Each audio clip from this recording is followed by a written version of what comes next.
ಓಂ ಗುರುಭ್ಯೋ ನಮಃ. ಹರಿ ಓಂ ಹರಿ. ನಮಸ್ತೆ ನನ್ನ ಪ್ರೀತಿಯ ವೀಕ್ಷಕರೇ, ನಾನು ನಿಮ್ಮ ಡಾಕ್ಟರ್ ಪಂಡಿತ್ ಶ್ರೀ ಸಿದ್ಧಾಂತ ಅರುಣ್ ಶರ್ಮ ಗುರೂಜಿ. ಮಿಥುನ ರಾಶಿಯ 2026 ಮೇ ತಿಂಗಳ ಮಾಸಿಕ ಭವಿಷ್ಯವನ್ನು ನೋಡೋಣ. ಇಲ್ಲಿ ಈ ಒಂದು ಮಿಥುನ ರಾಶಿಯವರಿಗೆ ಸ್ವಲ್ಪ ಆರೋಗ್ಯಕರವಾದಂತಹ ಕಾಳಜಿಯನ್ನು ವಹಿಸುವುದು ತುಂಬಾ ಉತ್ತಮವಾಗಿರುತ್ತೆ. ಪ್ರಯಾಣ ಜಾಸ್ತಿ ಆಗಿರುತ್ತೆ. ವಿದೇಶಕ್ಕೆ ಹೋಗುವಂಥದ್ದಾಗಿರ್ಬೋದು, ತಮ್ಮ ಒಂದು ತವರು ಮನೆಗೆ ಹೋಗುವಂಥದ್ದಾಗಿರ್ಬೋದು, ತವರು ಗೂಡಿಗೆ ಹೋಗುವಂಥದ್ದಾಗಿರ್ಬೋದು, ಈ ಥರ ಪ್ರಯಾಣಗಳು ಜಾಸ್ತಿ ಆಗಿರುತ್ತೆ. ಸಂತೋಷಕರವಾದಂತಹ ಉತ್ಸಾಹಕರವಾದಂತಹ ಬೆಳವಣಿಗೆ ತಮ್ಮದಾಗಿರುತ್ತೆ. ಸ್ವಲ್ಪ ಕೆಲಸದ ವಿಚಾರದಲ್ಲಿ ಸ್ವಲ್ಪ ಮನೆಯಲ್ಲಿ ಕಿರಿಕಿರಿಗಳಾಗುವಂತಹ ಸಾಧ್ಯತೆಗಳು ಕಂಡುಬರುತ್ತೆ. ಆರೋಗ್ಯದ ಮೇಲೆ ಹೆಚ್ಚಿನ ಕಾಳಜಿಯನ್ನು ತಾವು ವಹಿಸಬೇಕಾಗುತ್ತೆ.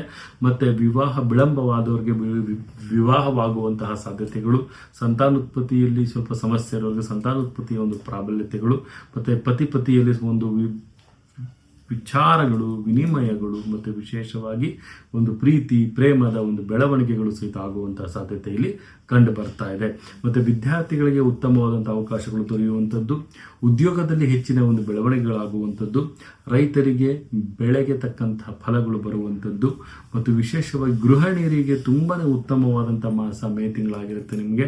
ಮತ್ತೆ ತಾವು ಯಾವುದಾದ್ರೂ ಒಂದು ಅವಕಾಶಗಳನ್ನು ಪಡ್ಕೊಳ್ಳೋದಾದ್ರೆ, ಯಾವುದಾದ್ರೂ ಒಂದು ಉದ್ಯೋಗವನ್ನು ತಾವು ಪ್ರಾರಂಭ ಮಾಡೋದಾದ್ರೆ ಈ ಒಂದು ಮಾಸ ಉತ್ತಮವಾದಂತಹ ಮಾಸ ತಮ್ಮದಾಗಿರುತ್ತೆ. ಅದರಲ್ಲೂ ಸಹಿತ ಮಿಥುನ ರಾಶಿಯವರಿಗೆ ಕೆಲವೊಂದು ಪ್ರಾಬಲ್ಯತೆಗಳು ಬರುವಂಥದ್ದು, ಅವರಿಗೆ ರೆಕಗ್ನೇಷನ್ಗಳಾಗುವಂಥದ್ದು ಮತ್ತು ಐಆರ್ ಅಥಾರಿಟಿಯಿಂದ ಕೆಲವೊಂದು ಪ್ರಶಂಸೆಗಳು ಸಹಿತ ಅವರಿಗೆ ದೊರೆಯುವಂತಹ ಸಾಧ್ಯತೆಗಳು ಸಹಿತ ಇಲ್ಲಿ ಕಂಡು ಬರ್ತಾ ಇದೆ. ಮತ್ತೆ ವಿಶೇಷವಾಗಿ 4 ಅನ್ನುವಂಥ ಸಂಖ್ಯೆ ತಮಗೆ ಅದೃಷ್ಟವಾಗಿ ಬರ್ತಾ ಇದೆ. ಈ ಒಂದು ಮಾಸದಲ್ಲಿ ತಾವು ಹನುಮನ ಒಂದು ಆರಾಧನೆಯನ್ನು ಮಾಡೋದು ತುಂಬಾನೇ ಉತ್ತಮವಾಗಿರುತ್ತೆ. ಮತ್ತು ವಿಶೇಷವಾಗಿ ತಾವು ಕಂದು ಬಣ್ಣವನ್ನು